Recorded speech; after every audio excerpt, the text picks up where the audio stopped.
ዓለም ውዳቂ ምናምንት የሆነው ስለ ፍቅር ሲሉ ክብራቸውን ትተው እግዚአብሔር ሆይ ማረን፣ እግዚአብሔር ሆይ ማረን።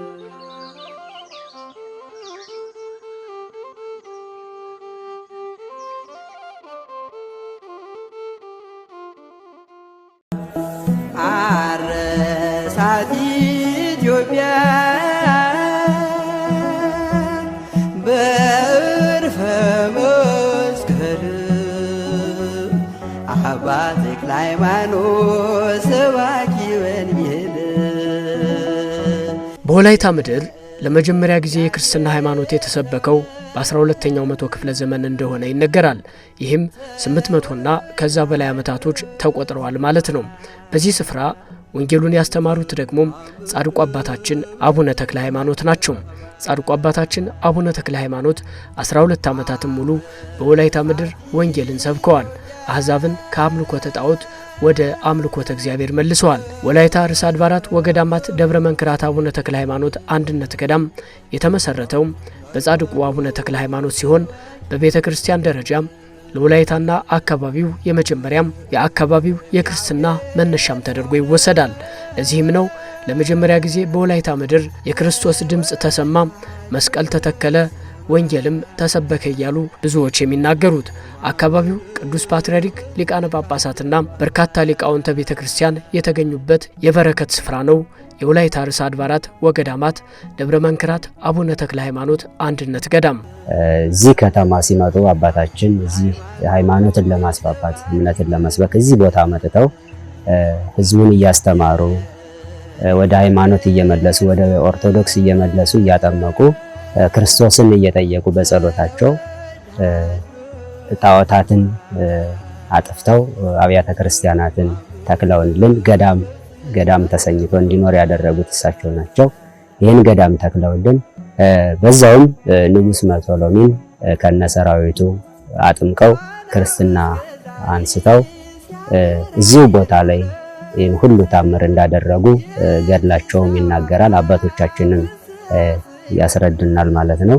አባ መላኩ ወላይታ ላይ በሚገባ የሚታወቅ ስም ነው። ይህ ስም መናኙ ፓትርያርክ ብፁዕ ወቅዱስ አቡነ ተክለ ሃይማኖት ጳጳስ ከመሆናቸው ብሎም ፓትርያርክ ከመሆናቸው በፊት የነበረው ስማቸው ነው።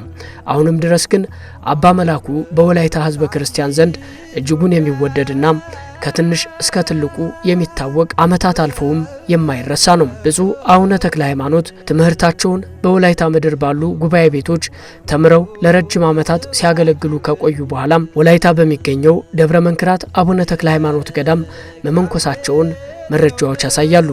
ከ1926 እስከ 1968 ዓ.ም ለ42 ዓመታት ወላይታ ላይ በወላይተኛ ቋንቋ ሐዋርያዊ አገልግሎትን በመፈጸም ከ300 ሺህ በላይ ኢአማንያንን እንዳስጠመቁና ከ65 በላይ አብያተ ክርስቲያናትን እንዳሳነጹም ይነገርላቸዋል። ብፁዕ ወቅዱስ አቡነ ተክለ ሃይማኖት ጻድቁ አባታችን አቡነ ተክለ ሃይማኖት ያቋቋሙትን የወላይታ ደብረ መንክራት አቡነ ተክለ ሃይማኖት ገዳም ስርዓተ ገዳምን በማጠናከር ገዳሙን ለትውልድ ማሻገር ችለዋል። ቅዱስነታቸው ከምንኩስና እስከ ፕትርክና በነበረው የአገልግሎት ጊዜያቸው ለቅድስት ቤተ ክርስቲያን ሰፊ አገልግሎት የሰጡም ዛሬም ድረስ የአባትነት ምሳሌነታቸው የሚነገርላቸው ታላቅ አባት ናቸው። ብፁዕ አባታችን አቡነ ተክለ ሃይማኖት ወይም በተለምዶ ስማቸው አባ መላኩ ይባላሉ። እዚህ ወላይታን ያቀኑ ለወላይታ ታላቅ አስተዋጽኦ ያደረጉ ሙስሊሙንም ሁሉንም ይሄ ከሃይማኖት ልዩ ነው ሳይሉ ሁሉንም በአንድ አይን እያዩ እምነታቸውን ኦርቶዶክስን እያስፋፉ ቆይተዋል። ሃይማኖት ቤተክርስቲያናችን ገዳማችን እንደገና እንዲስፋፋ አድርገዋል። ብፁዕ አባታችን አቡነ ተክለ ሃይማኖት ወይም አባ መላኩ ማለት ነው። በዛሬው የገጸ ገዳማት ወአብነት መርሃ ግብራችን የርዕሰ አድባራት ወገዳማት ደብረ መንክራት አቡነ ተክለ ሃይማኖት አንድነት ገዳም ታሪኩንና ገዳሙ ራሱን ለመቻል የሚያከናውነውን የልማት እንቅስቃሴ ለመቃኘት ወደናል።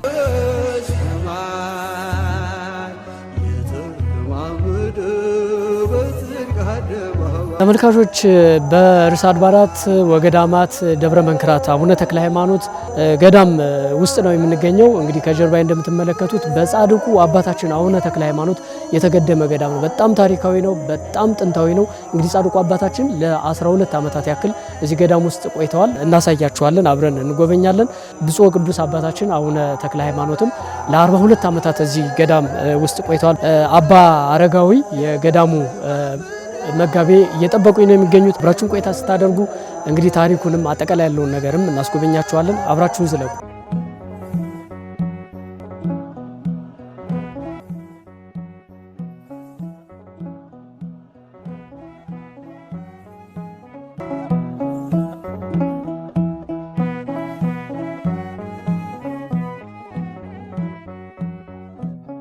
በኋላ የቤተክርስቲያኑ ውስጥ ያለውን ነገር በደንብ ያስጎበኝ። የጸልዩበት የነበረውን ቦታ በጣም ማየት ጓጓለሁና መጀመሪያ እሱም ብናየው ደስ ይለኛል።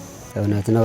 አባታችን አቡነ ተክለ ሃይማኖት እየኖሩ የቆዩበትና የጸለዩበት በዓታቸው እዚሁ አለ። እሱም እንደ ቅርስ አስቀምጠ ነው ያው ሁሉም ጎብኝ እየመጣ ስንክሳርን የሆኑ እንዲህ ብራና መጻሕፍቶችን ጎብኝቶ ሲሄድ በዛው በዓታቸውን አይቶ በረከት ይዞ ይሄዳል ማለት ነው። የመሰረት ድንጋይ ላይ ደስ ይላል። ምንድን ነው ይሄ? የዚህ የገዳሙ ነው። ብፁዕ ወቅዱስ አቡነ ተክለ ሃይማኖት ፓትርያርክ ርዕሰ ሊቃነ ጳጳሳት ዘኢትዮጵያ ግንቦት 13 ቀን 1960 ዓመተ ምህረት የወላይታ ሶዶ ደብረ መንክራት ተክለ ሃይማኖት ቤተክርስቲያን ህንፃ የመሰረት ድንጋይ አኖሩ ነው የሚለው ማለት ነው። 1960 ምናልባት ከዚህ ዓመተ ምህረት በኋላ ነው እሳቸው ፓትርያርክ የሆኑት። ያው ሲጠሩ ፓትርያርክ ስለሆኑ አባ መላኩ በነበሩበት ሰዓት ሊሆን ይችላል ማለት ነው። ይሄ ያው ቀደም ላይ ሲል ብፁዕ አባታችን ጻድቁ እንደነበሩበት ያው በጎጆ በሳር ነው የነበረው። ከዛ ወዲህ ነው ከብዙ ጊዜ ወዲህ በቆርቆሮ ሆኖ ያም ቆርቆሮም እየታደሰ እስከዚህ ድረስ የደረሰው ያው ከሳር ነው የተጀመረው። ቤተክርስቲያኑ ሲጀመር በሳር ነው የነበረው። አሁን የያዘውን ቅርጽ ግን የያዘው በብፁዕ ወቅዱስ አባታችን አቡነ ተክለ ሃይማኖት ነው ማለት ነው። መልካም መቀጠል እንችላለን። እሺ። በዓት ያው ቤት ነው፣ ዙሪያውን በደንብ የተሰራ ነው። በቤት ተሰርቶ እዛ ውስጥ ነው እሳቸው ሆነው የሚጸልዩት የነበረውና ከዛ ወደዚህ ነው ወደ ግናቸው የሄዱት። አቡነ ተክለ ሃይማኖት የጸልዩበት ቦታ ሲጸልዩበት የነበረው ቦታ ተብሎ ሰው ለበረከት ለመካፈል ሲመጣ ያለው ስሜት ምንድን ነው የሚመስለው? እኔ እኮ በቃ አሁን ላይ ያሉ ምናምን ሁላ እስኪመስል ነው ስሜቱ። ነው እንግዲህ ያው የአባታችን የብፁዕ አባታችን የአቡነ ተክለ ሃይማኖት ወይም የአባ መላኩ በዓታቸው እቺ ናት፣ እቺን ትመስላለች። እዚች ሆነው ነው እቺን ገዳም ሲያስተዳድሩ የነበረው። እዚች ሆነው ነው ጸሎታቸውንም እዚች ነው የሚያደርጉ። ቡራኪያቸው ሁሉ እዚች ጋር ነው። ፎቶአቸው ይህን ይመስላለኝ። ሰው ሲመጣ ሁሉንም ነገር ገዳምን ለመጎብኘት ሲመጣ የአባ መላኩ ቤት አለ ስለሚባል ወይም የብፁዕ አባታችን የአቡነ ተክለ ሃይማኖት በዓታቸው የጸሎት በዓታቸው 40 ምናምን ዓመታት የቆዩበት አለ ስለሚባል ቅድሚያ ይችን ለማየት በረከትን እዚች ውስጥ እናገኛለን ብሎ ስለሚያዝብ ህዝበ ክርስቲያኑ ቅድሚያ ይችን ከፍተን እናሳያቸዋለን። ሰውም ይህን ለማየት ነው እና የሚጓጓው። በጣም ትልቅ በረከት ነው። የእሳቸው ፓትርያርክ ነው።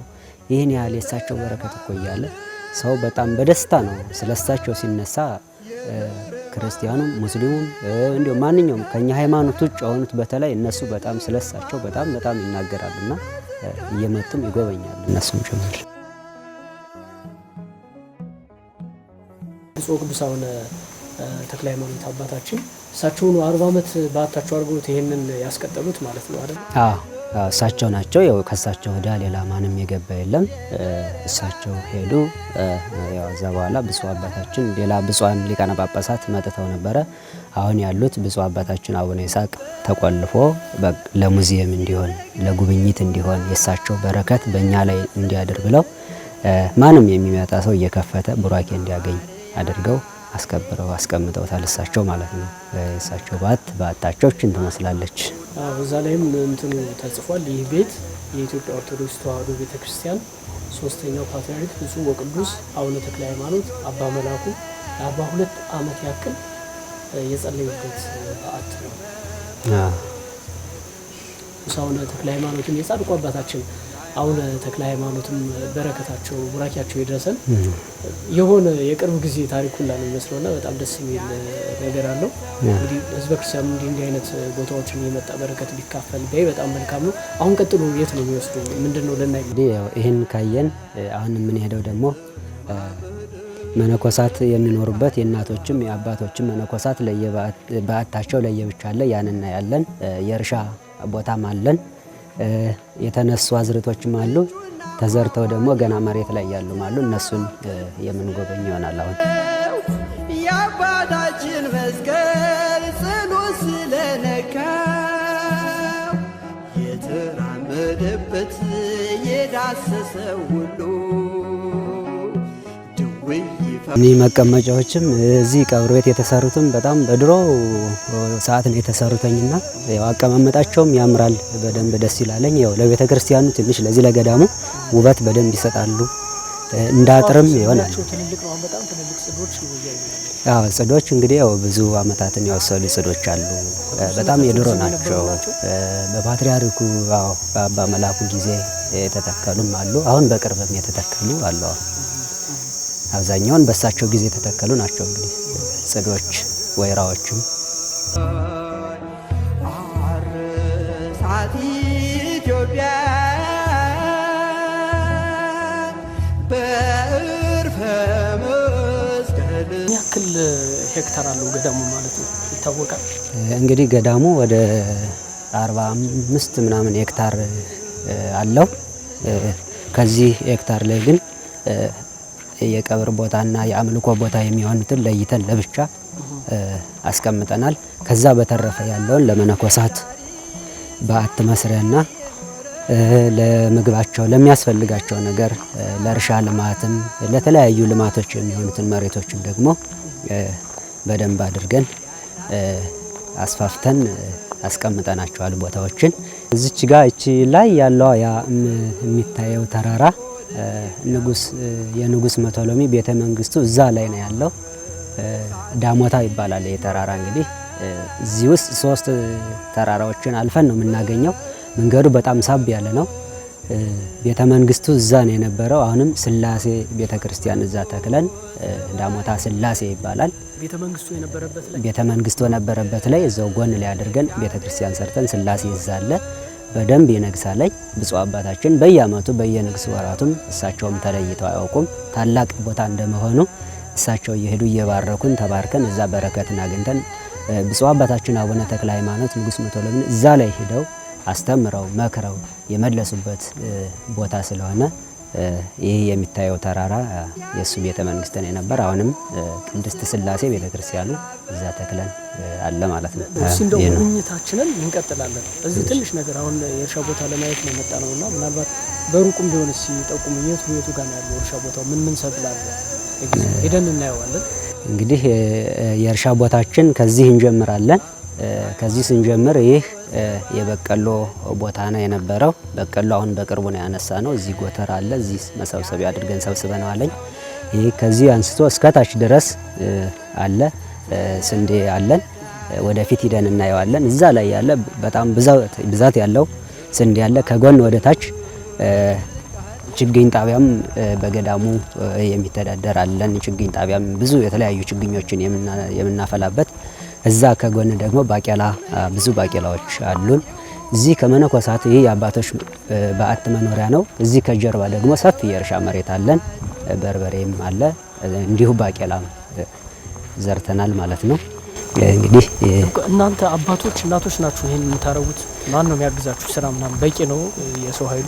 አዎ ያው እንግዲህ የስራ እስካሁን በስራ ሂደታችን ላይ ያው ራሳችንን የምንሰራው መነኮሳት እናቶችም አባቶችም አርዲቶችም ሆኖ ያው አብነት ትምህርት ቤት ያሉ ልጆች አንዳንዴ እነሱ ያግዙናል። እነሱን ይዘን ራሳችን ነው እያገዝን ያለ ነው። ማህበሩ እንደዚህ ስንዴ ዘር ላይ በምንሆን ጊዜ አስፈላጊ ብዛት ህብረተሰብ በሚያስፈልገን ጊዜ ህብረተሰቡም በሬዎችን ይዞ ልጆቹን ይዞ መጥቶ አንዴ ዘርቶ ይሄዳል ማለት ነው። እሱም ራሱ አንድ ትልቅ በረከት ነው። ምእመኑን ማሳተፍ ምእመኑ ያው ግዴታ አመት በአመት እነሱም በረከት እንፈልጋለን ስለሚሉ ዘር በምንዘራ ጊዜ አረም ደግሞ እንዲህ ስንዴ ብዛት ያለውን በምናርም ጊዜ ምእመናኖች ይመጣሉ። እኛ በበረከት ተቀብለን በረከቱን ተሳትፈው ይሄዳሉ ማለት ነው። እንዲሁ ከዩኒቨርሲቲ ያሉ ማህበረ ቅዱሳን ሰንበት ተማሪዎችም ይህን በቀሎ ያነሱልን እነሱ ናቸው። እነሱም ራሱ በረከት እንፈልጋለን ስለሚሉ በየአመቱ 3-4 እየመጡ ብዙ በረከት ስራን ሰርተው ይሄዳሉ፣ ያግዙናል እነሱም ማለት ነው። እንግዲህ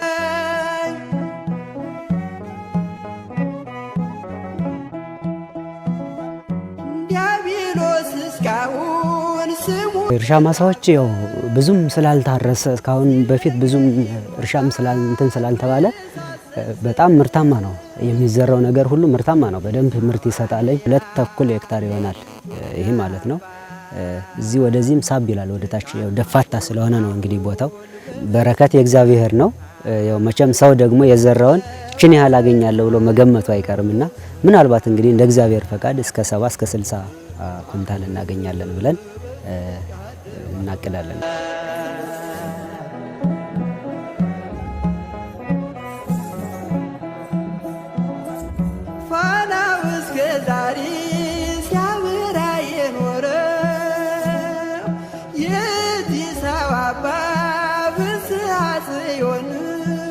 ብፁዕ አባታችን እዚህም አርሰዋል።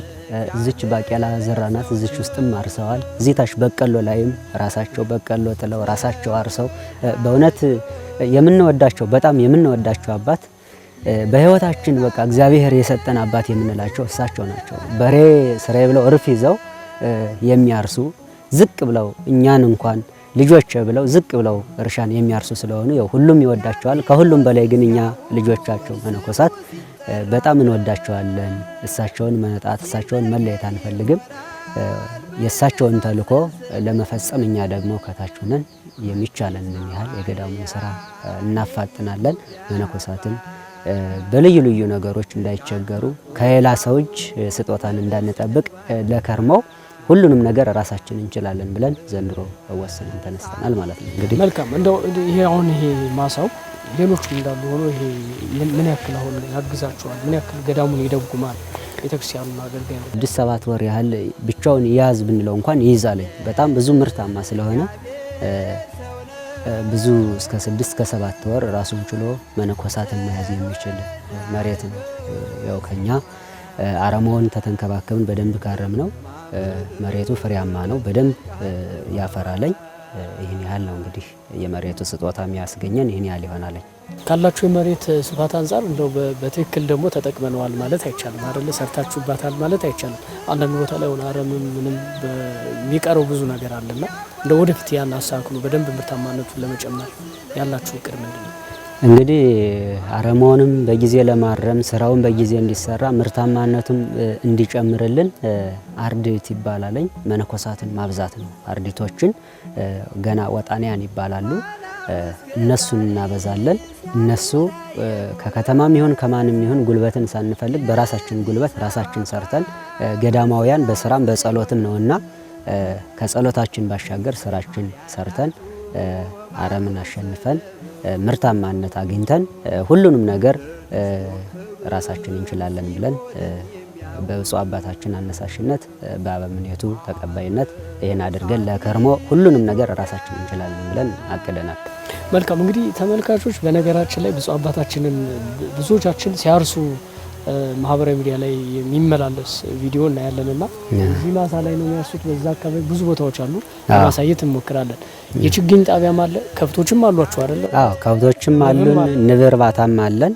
እኒህን በየመጠኑ እናያቸዋለን። ግን ደግሞ እንደዚህ አይነት እንቅስቃሴ ገዳሞቻችን ራሳቸውን በዚህ መንገድ ሲችሉ በጣም ደስ ነው የሚለን። ተሞክሮም ስለሆነ ነው የምለውና ዲያብሎስ እስካሁን ስሙ ሲጠራበት ሲረገይ ይኖራል በእሳት ሰንሰለት። አዲስ ሐዋርያ የኢትዮጵያ አባት ደጋና ቆላውን በመስቀል ባረካ።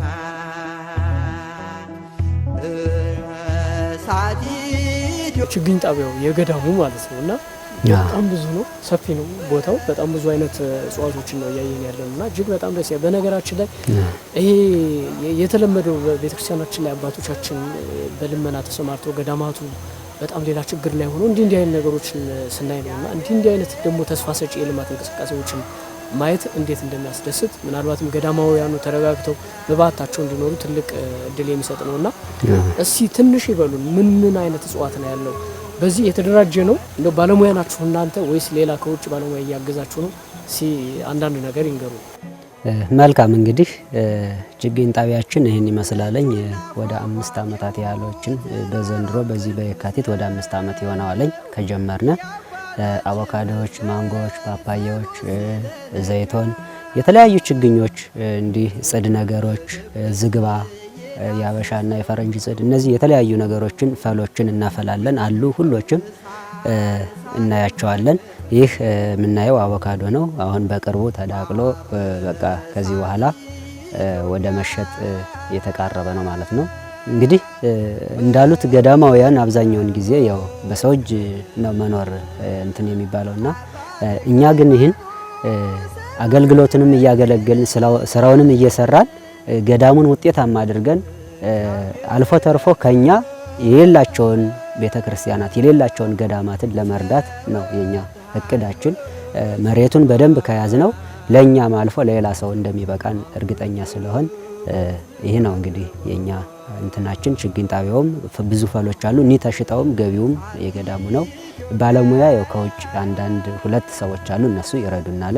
በተበቀረ ግን ያው መነኮሳቱም አብረው የግብርና ባለሙያዎች እነሱ አሉ፣ መጥተው ያግዛሉ። እነሱ የሚያስገኘው ገቢ ጥሩ የሚባል ነው፣ ተስፋ ሰጪ ነው። እንደው ሌሎችም እንደዚህ አይነት እንትኖችን ቢተገብሩ የሚመከር ነው። እንግዲህ ያው ገቢው ላይ እንደ ስራችን ነው። በደንብ ሰርተን በደንብ አፍልተን ጥሩ ነገሮችን ዘመናዊ የሆኑ ፈሎችን ነው እንግዲህ ከዚህ በኋላ ለማፍላት አሁን ከጊዜው ጋር የሚሄደውን ፈሎችን አፍልተን እነሱ ገቢ እንዲያስገኙ ለማድረግ ነው ያቀድነው። እስካሁን ድረስ ብዙም ገቢ አልነበረም፣ መጠነኛ ነው ገቢውም ጥሩ ነውና እንግዲህ ወደ ስተፊት ግን ጥሩ ፈሎችን አፍልተን ጥሩ ገቢ እናገኛለን የሚል ሀሳብ አለን። ይህን ይመስላል የፈል ቦታችን፣ የችግኝ ጣቢያ ቦታችን። ያታችኛው ዝግባ ነው። ሲቀጥል ይሄ ደግሞ ጽድ ነው። እዚህ ላይ አሁንም የፈረንጅ ጽድ አለ። እዛ ላይ ያለው ደግሞ ያን የሚታየው ወይራ ነው። ይህን ይመስላል እንግዲህ እንዲህ አድርገን ነው ፈሎችን እያፈላን ያለ ነው። በዚህ ሂደት ከላይ መጨረሻ ላይ ያለ ያንኛው ደግሞ የስጋ መጥበሻ ይባላል። ያው ለከተማው በሚፈልገው መልኩ ለማቅረብ ብለን እያዘጋጀነ ያለ ነው። ከውጭ ያሉት ግብርናዎችም እነሱም ያስረክባሉ ወስደው እዚህ በከተማው ያሉትም አንዳንድ ነገሮች እየመጡ የሚፈልጉትን ይገዛሉ፣ ይረከባሉ በሰፊው። እንደዚህ እያደረግን ነው ያለ ነው። እንግዲህ ስለ ባቄላም ሲያወሩ ስለነበረ ከዚህ በኩል ነው በደንብ የሚታየው። ባቄላው ይሄ ነው። ከዚህ ከስር ይጀምራል። በዚህ እንዲሁ ነው። እዚህ ነው ባቄላው። እንግዲህ ጥሩ ባቄላ ነው ያለው። እንግዲህ ብፁዕ አባታችን አርሰው የዘሩት ባቄላ ይሄ ነው። እንግዲህ ይሄን ይመስላል። ሌላ እንግዲህ የምናያቸው ከብት ቤቶችም አሉን። አሁን በዚህ በበጋ ልማት ላይ ደግሞ መስኖ ለማልማት ወደ 10 መደብ ምናምን በሰልፍ ሽንኩርት አፈልተናል። እሱንም እንግዲህ በጀኒተር ውሃ ከዚህ ታች ስበን እናፈላለን ብለን ያቀደናል። ከብት ቤቶች አሉ፣ ንብ እርባታም አለ። እኒህን እንግዲህ እናያለን። አባ ተክለ ሃይማኖት ሰባኪ ወንጌል የእግዚአብሔር ሰው ነው ተወዳጅ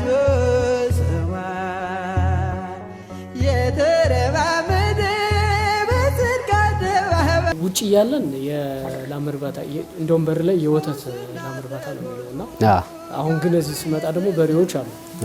ስለዚህ ወተትም አለ በሬዎችም አሉ። ምናልባት ወተት ለከተማው ታከፋፍላላችሁ ማለት ነው? እንዴት ነው? እነዚህ ብቻ ናቸው ወይስ ሌሎች ላሞችም አሉ? እንግዲህ ያው የወተት ላሞች ብዛት ነበሩ።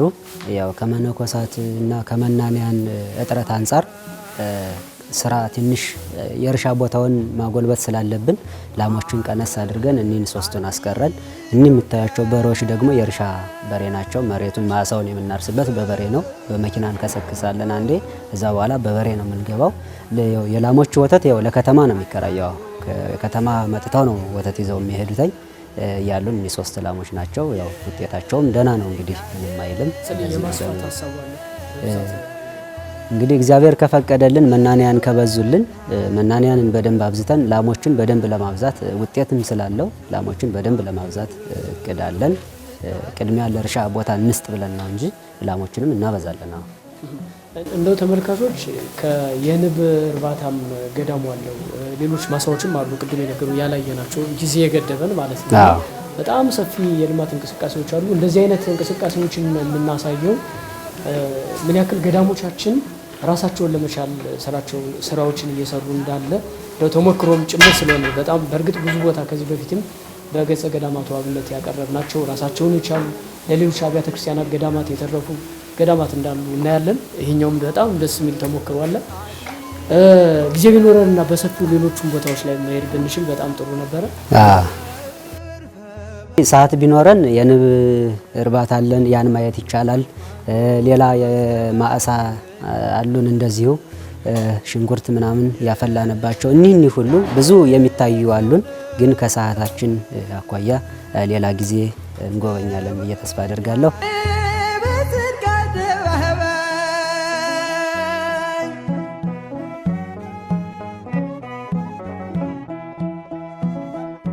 ዲያብሎስ እስካሁን ስሙ ሲጠራበት ሲረገ ይኖራል በእሳት ሰንሰለት። አዲስ ሐዋርያ የኢትዮጵያ አባት ደጋና ቆላውን በመስቀል ባረካ። ቀደም ብሎ ውጭ ላይ ያለን የአባቶች ባት እዚህ ነው ብለውኝ ነበረና በጣም ነው የሚያምረው፣ በጣም ዘመናዊ ነው። እዛም መሰረት ድንጋዩን እያየሁት ነበረ። ብፁዕ አባታችን አሁን ይስሐቅ መሰረት ድንጋዩን የጣሉት ማለት ነው። በእሳቸው ነው የተሰራው አይደለ? ከዛ በፊት የት ነበረ በዓታቸው ማለት ነው? በቂ አልነበረም ማለት ነው። እንግዲህ በዓቱ ይሄ ከተመረቀ በኋላ ነው ወደዚህኛ የገባ ነው። ከዛ በፊት መነኮሳት በየቀብር ቤቱ ሆነው ነው የሚያገለግሉ ገዳሙን የነበረው። እናቶች ብቻ ነው በዓት ነበራቸው። እናቶች እዛ ይቀመጣሉ፣ አባቶች ግን እዛው ከጀርባ አላየ ነው እንግዲህ ሰዓት ስለሌለን እና አባቶች ግን እዛው ቀብር ቤት ሆነው እዛው ገዳሙን ያገለግሉ ነበር። እንግዲህ በብፁዕ አባታችን በሳቸው አጋዥነት ይህን ቤት አሰርተው መነኮሳት አባቶች ወደዚህ ገብተው እንዲያገለግሉ እዚህ ጥሩ ረፍት እንዲያገኙ አድርገው ይህን በዓት አሰርተው ወደዚህ እሰጡን። እቺ ፊት ለፊት ያለችዋ ጸሎተ ማዕድ ናት። እንግዲህ የገዳማ ይህ ነጭ ቀለሙ ማለት ነው ዋና የገዳማችን ምን ይዝበት ገዳሙንም ህዝበ ክርስቲያኑንም የምንረዳበት ጸሎታችን ጸሎት ቤት ያለ ነው። ይሄ የስብሰባ አዳራሻችን ነው። አንዳንድ ወንጌል የምንናነብበት ነው። ይህን ይመስላል እንግዲህ የአባቶች መኖሪያ። እዚች ወደዚህ የምናያት ደግሞ እቺ ፈል አለች፣ በርበሬ ፈል የበጋ ልማት እናለማለን ብለን በሰል ሽንኩርት ፈል የተፈላ ነው። ይሄ የሚታየው በቀሎ ጎተራ ነው።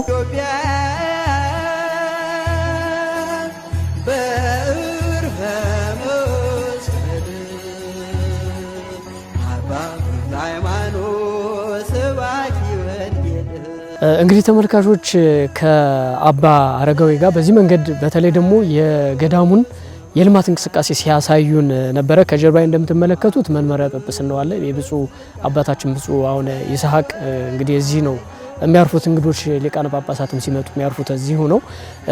ጊዜ ቢኖር የንብ እርባታም አለ፣ ሌሎች ማሳዎችም ያላየናቸው አሉ። በጣም ሰፋፊ የእርሻ ቦታዎች እንዳሉ ነው ስናይ ነበር። በነገራችን ላይ እንዲህ አይነት የገዳማት የልማት እንቅስቃሴዎች እንደው ሁሉም ገዳማት ላይ ተዳርሰው ተሞክሮ ተወስዶ ገዳሞቻችን ራሳቸውን ችለው ለሌሎች የሚተርፉበት መንገድ ቢፈጠር እየተሰራም ያለው ያ ነው። ይህንን ማድረግ ደግሞ የሁላችንም ክርስቲያናዊ ግዴታ ነው። ዛሬ ግን በጣም ደስ በሚል መንገድ ይህንንና መሰል የልማት እንቅስቃሴዎችን የገዳሙን ታሪክ ስናይ ቆይታ አደረግን ማለት ነው።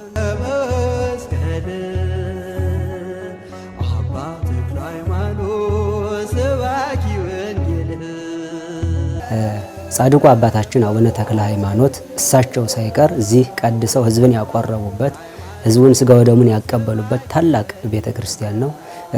ወደዚህ ስንመጣ አባታችን አባ መላኩ ይባላሉ። በዚህ አካባቢ በሚጠሩ ስማቸው አባ መላኩ ብፁዕ አባታችን አቡነ ተክለ ሃይማኖት ፓትርያርክ እሳቸውም እንዲሁ ለ42 ዓመታት እዚሁ እየጸለዩ እዚሁ ቀድሰው ሕዝበ ክርስቲያኑን ክርስትና ያነሱበት ብዙ ቡራኬን የሰጡበት ቤተ ክርስቲያን ገዳም ነው። እዚህ ነው እንግዲህ ያለው መቅደስ አለው። በ3 ረድፍ ነው የተሰራው።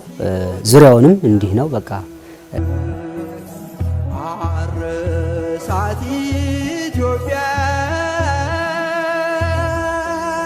በዕርፈ መስቀል አባ ተክለ ሃይማኖት ሰባኪ ወንጌል የእግዚአብሔር ሰው ነው።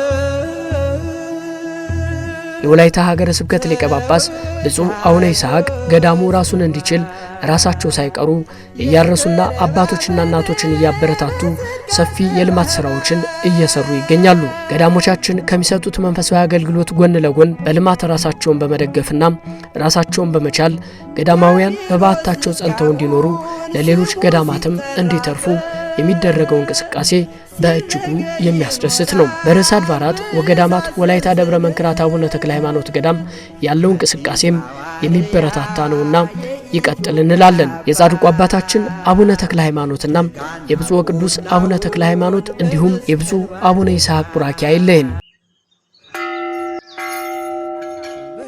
በየገዳማቱ በየበረሃው ውስጥ ስለተሰደዱት ፍቅርህን በመምረት የዓለም ውዳቂ ምናምንት የሆነው ስለ ፍቅር ሲሉ ክብራቸውን ትተው እግዚአብሔር ይማረን፣ እግዚአብሔር ይማረን።